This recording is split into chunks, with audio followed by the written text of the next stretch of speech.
Hey, welcome to the Upland Nation podcast. Scott Linden here. Just about wrapped for the season. Maybe you as well. But thought it might be a fun time to kind of give you a debrief on the trip I had been threatening to take and finally pulled together. In search of blue skies and dry ground. Yeah, maybe you can relate. I was able to pull it off, and got to give you the top line right here. I'll do it again. Lucky enough to be able to pull it together, if I can plan carefully enough. But anyway, I'll have the details coming up in this podcast. We start in Nevada, we end in California, and lots of tales to tell. So if you're looking for a fix, looking to find out how everybody else is doing, I'll give you my viewpoint on all of that. We also have our word of the week from Pointer Shotguns. This week we start a new prize for the month of February. A pair of Pyke Gear Dakota pants. Yeah, $230 value, so stick around for the word of the week. And then in our Fix It segment, we'll do a little housekeeping. Some of the things that I hit on while I was hunting a number of days in a row that might be of use to you next season, or if you're lucky enough to have more of the season, maybe even this weekend. It's all coming up here on the Upland Nation podcast, made possible by Sage and Breaker Gun Care Products, Pointer Shotguns, Mid-Valley Clays and Shooting School, TrulockChokes Tubes, MidwayUSA.com, and Purina Pro Plan Sport dog food.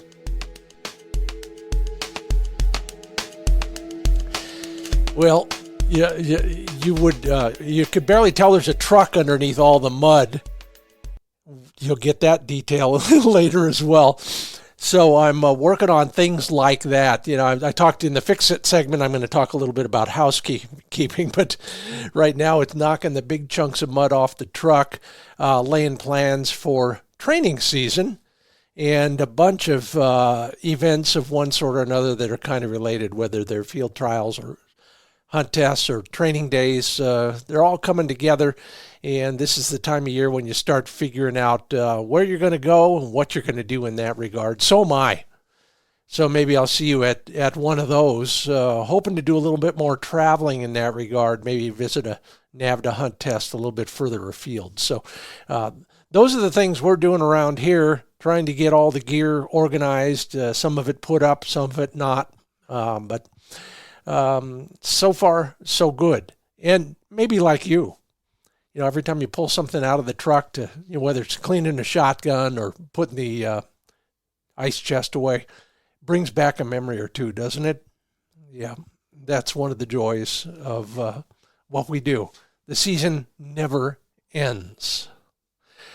I thought it'd be fun to ask a question on National Trivia Day on our social media pages, and thought it'd be fun to ask you if you would share a bird dog or a hunting factoid on the pages, and got some great stuff there. I thought it'd be worth sharing with you.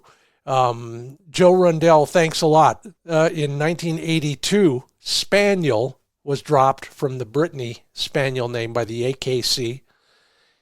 We all know why, but thanks for the date on that, Joe. Grim Storley, Daniel Boone was the first person to import Gordon setters into the United States. Oh, that's a cool one. Of course, I probably should have prefaced all this by saying these are what other people are telling us. Some of it, absolutely. Standard poodles. Brian Woodford, thanks. Have been used in Europe for centuries as retrievers and water dogs. And of course, we all know about the poodle pointer. Yeah, it's a cross using some of those curly-haired, intelligent poodles. Lynn Glock reminds us that the top flying speed of a ringneck pheasant is about 40 miles an hour. Stacy Silman tells us, well, this is advice for the ages. Always trust your dog. Absolutely. And Grim, by the way, thanks for that great picture of two puppies long-tailed puppies. Let's see if I can figure out what they are. Oh, gosh, it's hard to tell from here. They're black, but long tails and pointing. Oh, I bet they're Gordons. Pointing a white pigeon. Now, that's pretty cool. Thanks a lot for that. It brightened my day just a little bit. Andy Chicha, thanks again for reminding us, follow the hunter with the best nose. Yes. Also, he suggests whether you wait the weather out or not, or you're under the weather, your dog still wants to go. Isn't that the truth?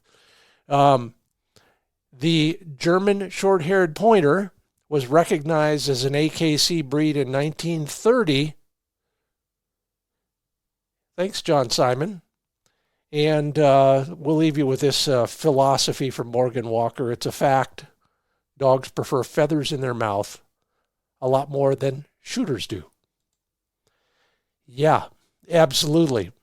But we know how important that is, don't we? Thank you all for being part of the Upland Nation discussion. Always something to talk about there. Like to get your view on so many of those things, so appreciate that. And that part of the show brought to you by Mid-Valley Clays and Shooting School. Got a great email from one of our listeners. Thanks, Felton, for that. And looking forward to seeing you real soon. Took a lesson with one of the hunting instructors at Mid-Valley Clays. And so just so that he could shoot better than me on our next hunt, we'll see how that works. But enjoyed the heck out of it, learned a lot, and had a lot of fun as well. That's really important that you take your shooting lessons from somebody who can relate to your needs in the field, not just in the range, in the shooting box. And that's what Mid-Valley Clays and Shooting School is all about. Of course, they can go beyond that. Dave Fiedler, our shotgun guru down there, also knows guns and hunting and has a line on the hard-to-get shotgun models. So if you're starting your search, go to midvalleyclays.com and get the phone number. Talk to Dave before you get too far along. He may have some thoughts on, may ask some questions you hadn't asked yourself. Let's put it that way. All right, on this long blue sky and dry ground foray that I made, Flick hunted 7 out of the 10 days we were on the road. 7 out of 10 days, one dog. And the only reason he could do that is he was fed Pro Plan Sport dog food by Purina. Yeah, there's a really important reason. It is the brand that fuels most sporting dog champions. It tastes great, and it's nutrient-dense. Love the formulas. Learn more about the science behind this dog food at ProPlansport.com.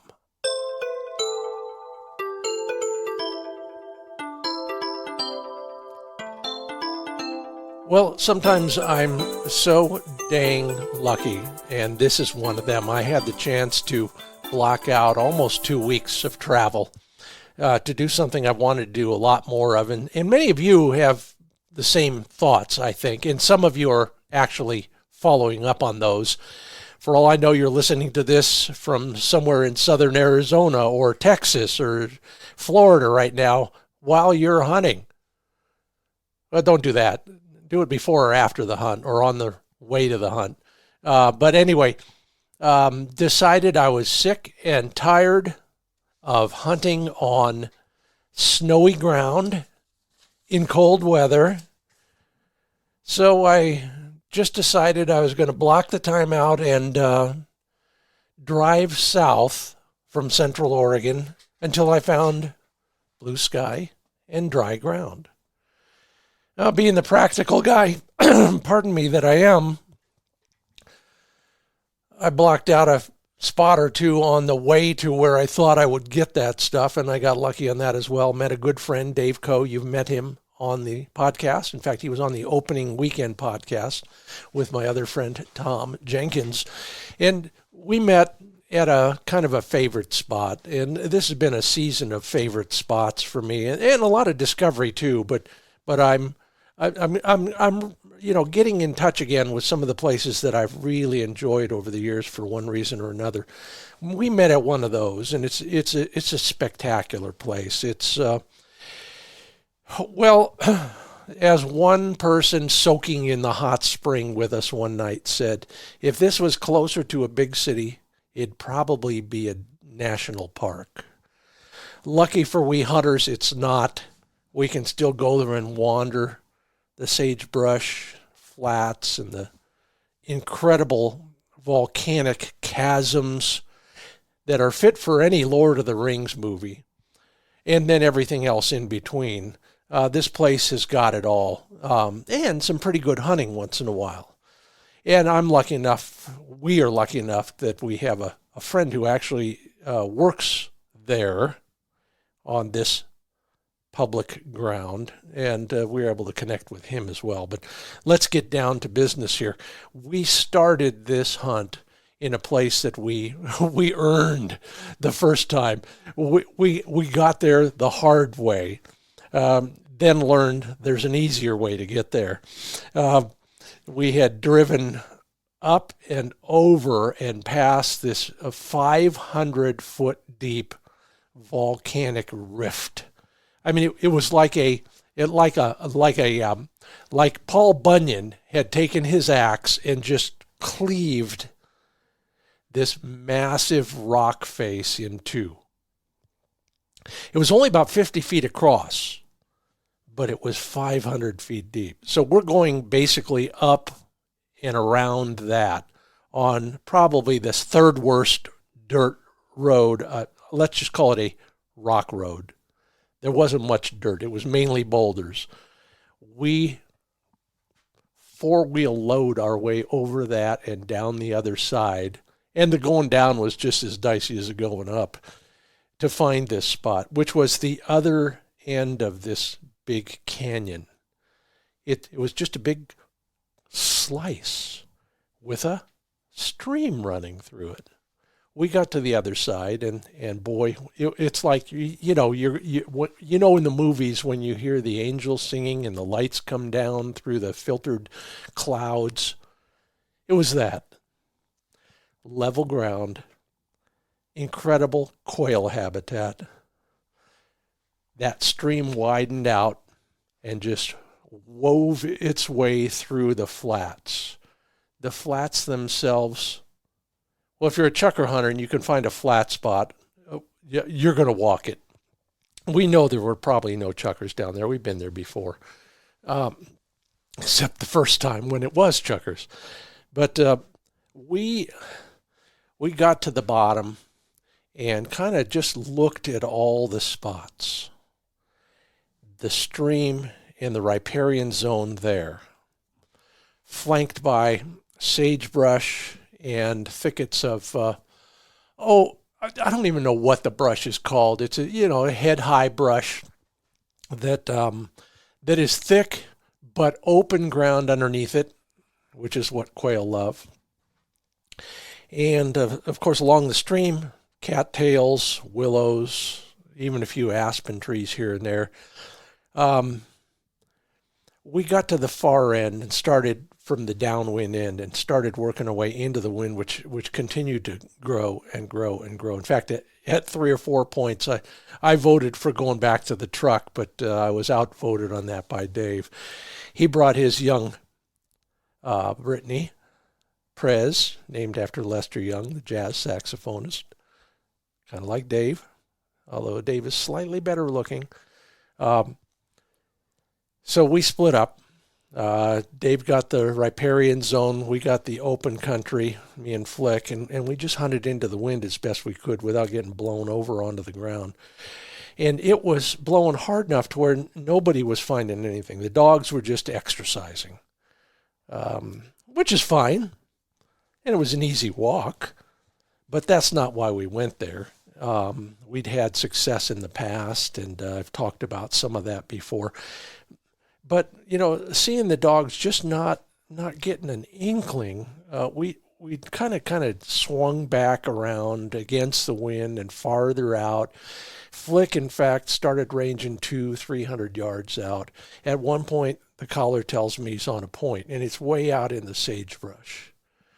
So, I'm at the point where I'll take anything. So I'm headed that way, looking for him and trying to walk in the right direction. When, the mother of all valley quail coveys flies right at me.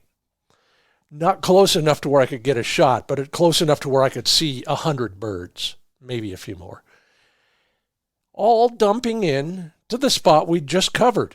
So we'd walked all the way through that area, and that's where they ended up. So we kept our walk. We came all the way back around, back into the wind again. And Katie barred the door. Have you had one of those days? 100 yards and Flick's on point. 100 more yards, and Prez is on point. Now, 2/3 of the time, those birds were getting up wild. I don't blame them. There's so many negative ions in the air, and the wind was so noisy, they aren't going to wait around for us. But eventually, we started getting closer and closer on those points, and sure enough, there was one that was just a classic. Dave and I had kind of met in the middle, if you will, and Flick hits a point, and we're both close. We both walk in side by side. I tell him, okay, you hit the ones, go to the right. You hit the ones, I'll hit the ones, go to the left. Flick is rock solid. In fact, I'm even able to compliment him, praise him up on his good, steady point. I go in, kick the brush. The bird goes out straight away. You know what I'm going to say next. Bang! I look at Dave. Dave looks at me. In unison. Okay, everybody. Did you shoot too? I mean, also too? Yeah, we both shot the first quail. Which is fine. What a great way to start a hunt. It went that way for quite a while. Those birds, mostly though, dumped into the cattails next to the creek.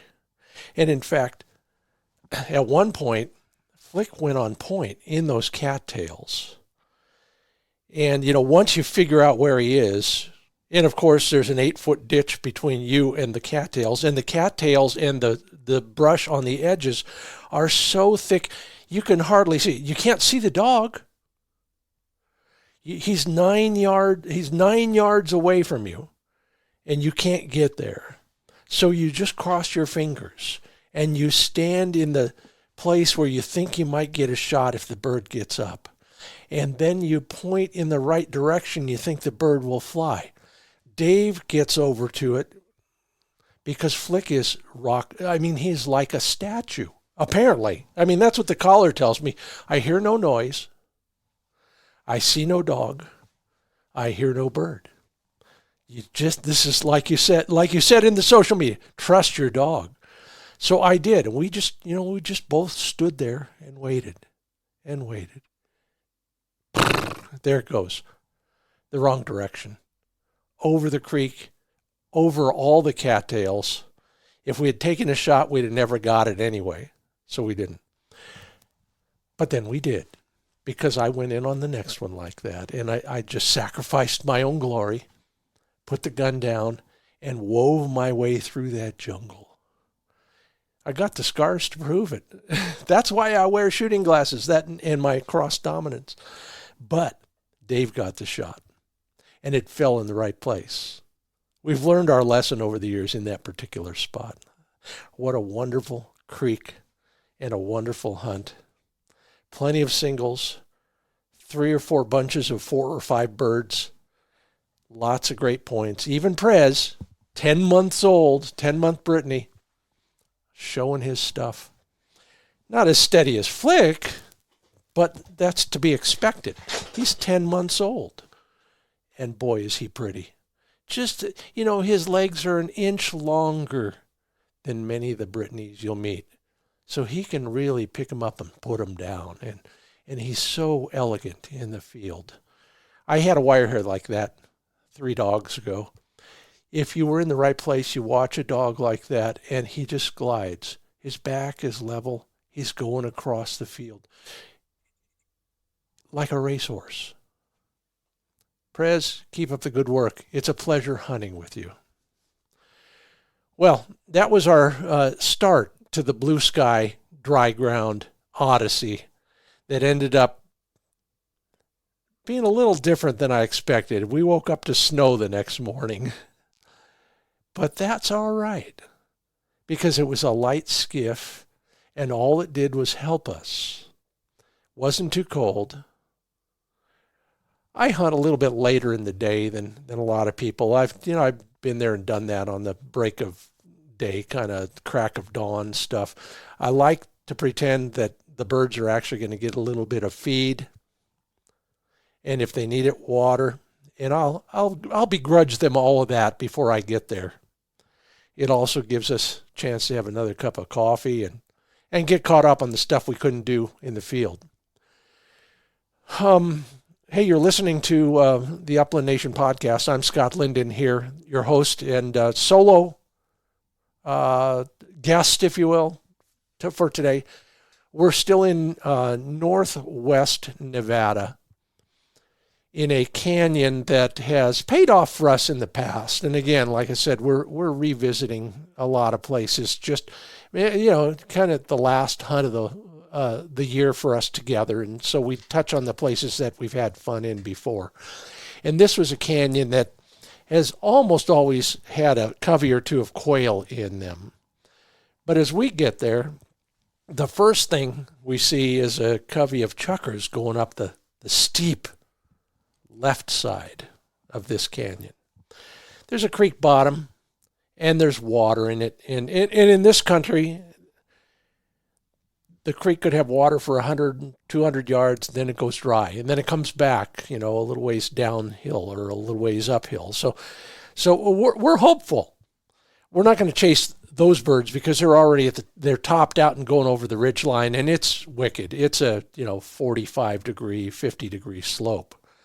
But a good sign. Down in that creek bottom, the snow's a little deeper. It's about 8 or 10 inches deep. But we put both dogs into that stuff. It's a lush, rocky bottom. Thick brush in some spots, wild rose, some juniper trees, but mainly sagebrush and these wild roses. Both dogs are working their hearts out. We're going upwind and uphill and getting nothing. And then it starts. Flick starts extending his range a little, especially on the right side. That'd be kind of the west side. Going up the more gentle slope. That's still a couple hundred feet above us. And I'm getting points. The collar's telling me this. I'm not there. But I start heading there because we get point. There goes a chukar flying over us down the canyon.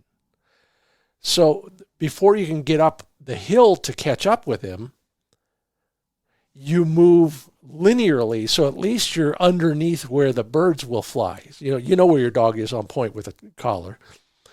So I'm looking up there and watching over this, big sandy expanses with short junipers in them, blue sky. It's a beautiful day. And my collar tells me, he's on point 180 yards over there and 200 feet above you. So we just, like those classic videos you've seen of driven hunts over in the UK. We're standing there waiting for the birds to fly our way. And sure enough, they start coming our way. Most of them fly a little bit too high or a little bit too far from us. But once in a while, here comes a chukar it's a legitimate pass shot. Dave drops one. Prez gets a retrieve. The next bunch comes over and Dave misses, but I hit one of those chukars and it drops the problem with flying downhill and downslope. Downwind. He drops 200 yards down the hill. Flick in a way, it's magical. Flick knows, okay, some of those birds get shot, so I'm going to come and check. After they fly wild, I'm going to come back and check in. So he does, because he hears the shots. And I send him for that one, and he works all the way down that creek bottom, in the snow, in the brush, against the wind, finds nothing. So we move down even farther. And there's a lesson in that, too. If your dog's not finding a bird you know is dead and somewhere in the vicinity, go further downwind. Your eyes deceive you. The bird runs when it hits the ground and dies later. Whatever it is, that's what happened to us. We got down another 200 yards and worked him into the wind, and there it was. Bird in the bag. Started the day on a high note. It only got better. At one point, and this might be the find of the season. We're working that creek bottom again, but Flick, sometimes you just got to trust them. They're just too instinctive. They're just predators, and we're not quite there. Flick starts up that ridgeline again, and I start up with him as best I can. Can't keep up with him, but right at the top, he freezes. And from my viewpoint, it's like a painting. Rocky, sandy ridge, no brush right where he is, and he's backlit on point. And the thing about it was a classic wire hair point. You know, this is what they strive for in Europe in many places, what they call a continental tail. It's not a 12 o'clock tail like you field trawlers like. It's that straight back, an extension of the spine, rigid, and so is his face. From his tail tip to his nose tip is one straight line. Foot up, starting to quiver. Luckily, he can see me. I'm in his line of sight. Unluckily, he's 90 or 100 feet above me. So I'm thinking again, all right, I'm learning. I'm a slow learner, but I'm learning. I can scrabble my way up there,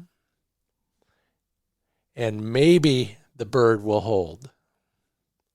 That hasn't been true all day, but it might be true this one time.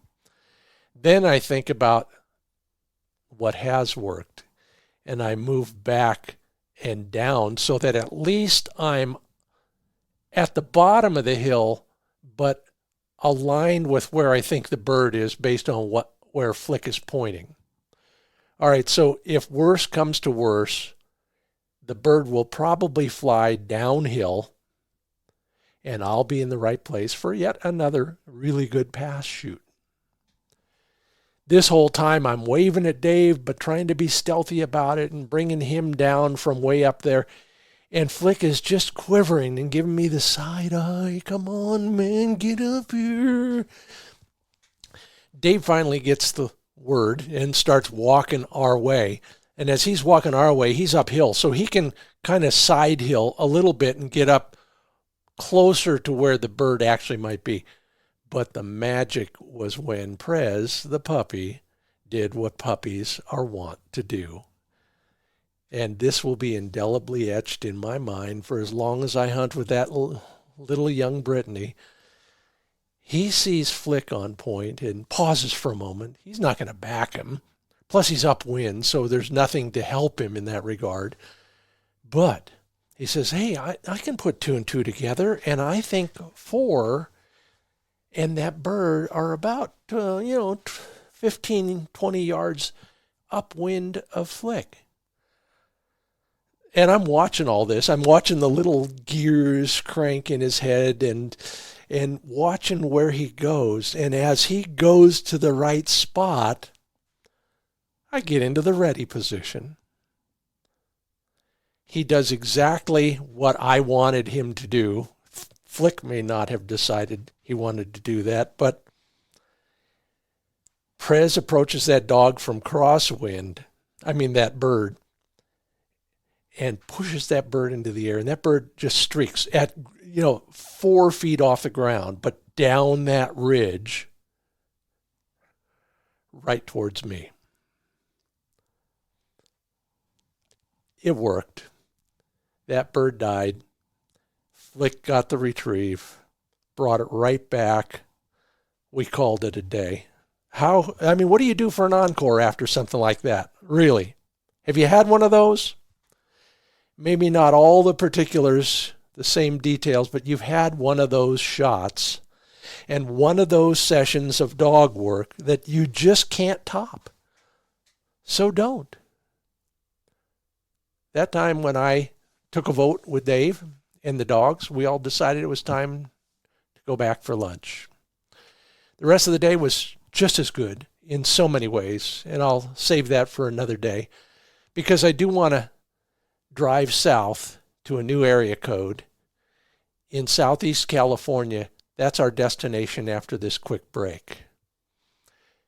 We're brought to you in part by TrulockChokes.com, and I cannot tell you how effective they were on those pass shoot chukars. Yeah, I'm bad at this stuff. I'm practicing every day. And by the way, your GPS collar is a pretty good teacher if you want to judge distance, range, if you will. You can practice on your dog. But anyway, TrulockChokes, they do not have holes in the pattern.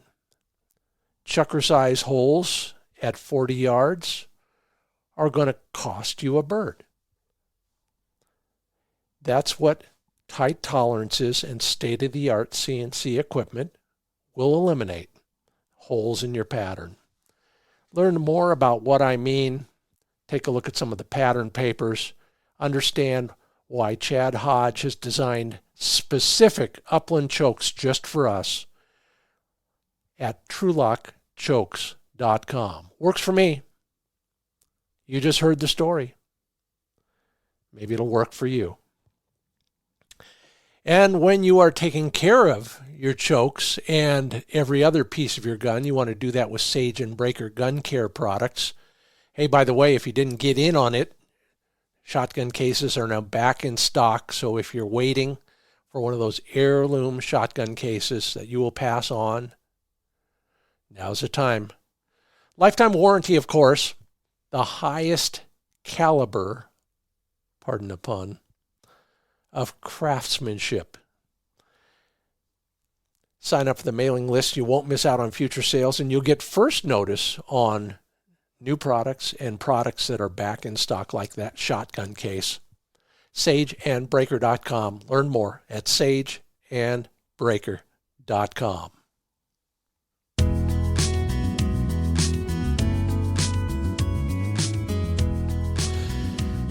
Welcome back to the Upland Nation podcast. I'm Scott Linden, your host. We're on our blue sky and dry ground odyssey. I know, we just left snow, but that's why we left it. Drove south from there, had a destination, had a little bit of assistance from a good friend. Thank you, Alan, for your help on at least a starting point down there in Southeast California. Took a day and a half to get there. I don't do those overnight drives anymore. Saw some fun places that I used to visit a lot as a Boy Scout. Flick got a chance to rest, and believe me, he needed it. He'd probably hunted in the past 3 days, he'd probably hunted 45 miles. Feet are in good shape. He just needs a rest. We drive down the eastern Sierras towards a spot in Southeast California. And one pin on one map to get us started. Well, that's what we did. We scouted a little and then went up that one canyon. California is a different quail hunt same bird. They behave different. Their habitat is different. Your strategy has to be a little different as well. Luckily, if you can think like a quail, all you got to do is adjust a few of those variables. For example, the soil is different. It's mainly soil and not volcanic rock. The number of little boulders and big rocks is much lower than it is in most of the country I hunt. These are foothills in the desert, so it's in a lot of ways the same topography, but there are some important differences. Water is a hot commodity in Southeast California. And you Arizona and New Mexico hunters and even Texas folks, you know how critical that becomes. And you want to be careful about that because yes, you could stake out the guzzlers and the springs and the creek bottoms and probably do pretty well. But you want to be a little bit careful about that. It is a very precious commodity, and not only the quail, but every other critter that lives there needs that water. And if we're abusing our opportunities, it could be bad in the long term. But we were up this canyon and got a good view of a big bowl that had exactly what you can't find most of the time out there, and that is some evidence of water.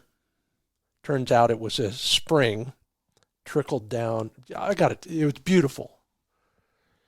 One of the fingers of this canyon ended in a massive rock wall, and you could hear it before you could see it.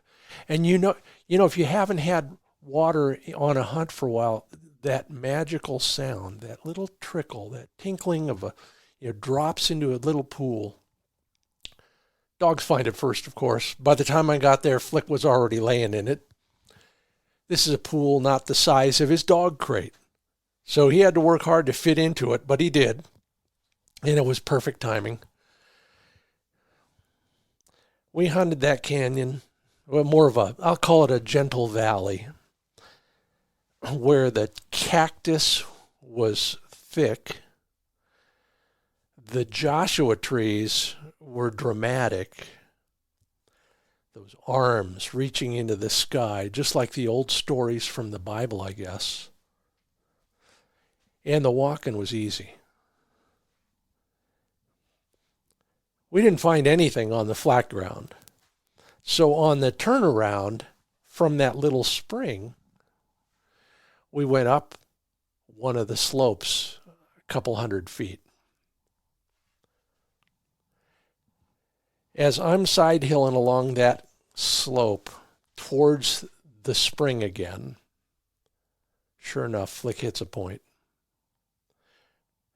There's one isolated, I call them alkali brush. I'm sure they got a better name than that, but it's not a sage. It's something else, low growing, but big enough to hide the one quail in that whole bowl.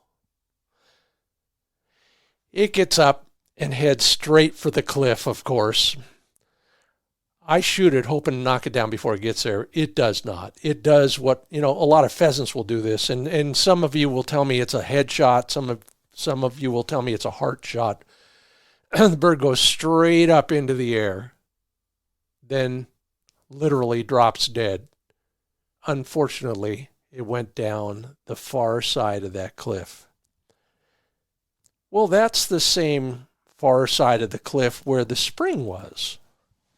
So we had high hopes. Flick did his best to try and find it on the uphill side in the big rocks, because that's why it became a cliff. The rocks had kind of taken over there. Nothing. We went all the way around to the other side, worked our way up, turned around, did it again. Nothing. Well, thanks, Alan. It was a good start, and I learned a lot about quail habitat while I was there, and maybe you will too. Again, water, critical. Cover, there isn't much. The birds make do with what they got. yes, if there's a riparian zone, and we found some of those, you'd think they would be in that, but that was the interesting part. They weren't. We actually found a couple real streams. They didn't go very far, and they weren't very big, but there were streams, and there was, 200, 300, 400 yards of old cottonwoods and some other trees I don't recognize, and then a lot of shrubs of one sort or another. No, the birds weren't in that. They were up the slope in lots of different covers. They were in those little brush bunches, if you will. Onesies, twosies, threesies, but mainly single birds under each bush. And flying wild a lot of times, like quail will do, valley quail again, they were waiting until you were right past them to scare the bejesus out of you and then come back at you from the other direction. So we got a lot of that. Flick got a few finds here and there. We got a few shots. But everything changed when we went to the next spot. This had water. In fact, the whole canyon had a spring that emptied into a stream that ran most of the way down that canyon. And in southeast California, that is a treasure trove of small and large game. We found coyote tracks. We found deer hoof prints down there. I guess they'd be mule deer down there. And every little songbird you could find. But interestingly, there weren't many bugs, not many insects out there. Just one of those trivia questions for you down the road. We hunted upslope quite a ways from the water itself. And I'd seen a little activity. I'd seen some movement. And, certain times of year, certain kinds of weather, valley quail will kind of flutter up into the air and then relocate 10, 20 feet away. I thought, well, what the heck? Maybe that's what they're doing in that big rock pile over there. And these are rocks like you used to see at all those old Star Trek episodes. We used to camp out at that place when I lived in Los Angeles. Those big rounded, granite-looking, but probably not, the big rounded boulders. And this was a pile of them. So we headed up in that direction. And sure enough, I get a point out of Flick right along the bottom of those rocks. Those birds have been shot at before because the moment I pushed them into the air, they went around those rocks so I couldn't get a shot.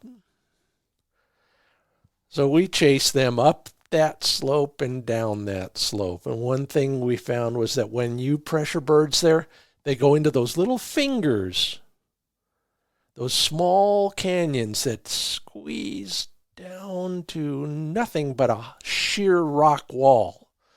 And in that jumble of rocks is where the pressured birds would go. Not much in the way of dog work because there's no breeze in there and they'd only arrived a moment before, but at least we figured that out. Now in the rest of the country I hunt, it's not like that. They'll swing around, put something in between you like these birds did, and then they'll go into the brush. But the brush was so sparse on this desert that they had to make do with other types of cover. Kind of cool. We hunted the singles out, and sure enough, on the way back down one of those little fingers, Flick did hit a point. And I was in the right place. And, I'll tell you, I'd go back to this spot because if nothing else, you don't have to negotiate over all the rocky ground.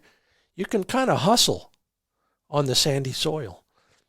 And it was downhill for me. Unfortunately, as I was going down the hill, I was making quite a bit of noise. That bird got up a little early. I got a shot, but I didn't shoot him well, and he scattered as well. But we had a lot of different kinds of finds and different habitat. I think the most magical part of that part of the hunting trip, besides the great weather, was the terrain, which it was so much different than many of us relate to when it comes to valley quail hunting. We did find all sorts of fascinating stuff as well. That country is, that's the country where they used to make all the Westerns. And there was always a grizzled prospector with his loyal burro. And we found railroad spikes, but small ones, probably from a mining railroad of some sort. We found old insulators from a telegraph line that might have gone up there. We found a number of old mines. You want to be careful about those. They're very deep and very scary. And that's where the rattlesnakes live, because they like shade in the summer. And they basically hibernate in places like that in the winter. We found a lot of history. And then, bizarrely, of course, that is one of the routes that the Los Angeles Aqueduct takes from up in the Owens Valley all the way down to L.A. So we saw lots of evidence of that from great dirt roads that are maintained for all the guys who are doing maintenance on it, to pipes and dams and other works of all sorts. I think I even found a gold smelter, or what's left of it, big concrete pads with big iron pipes, and I don't even know what else to call all that stuff, but some history out there. Oh, and a good brewery, by the way. So made our trip. We didn't shoot near as many birds, but we saw some great country that merits further study. And if you've ever hunted new country, you know it's not going to pay off in many ways unless you really get lucky on your first visit. But what you learn on your first visit will pay off on your second and third and fourth visits. Would I go back again? Yes, I would. And I'm already planning on that. It'll be next winter.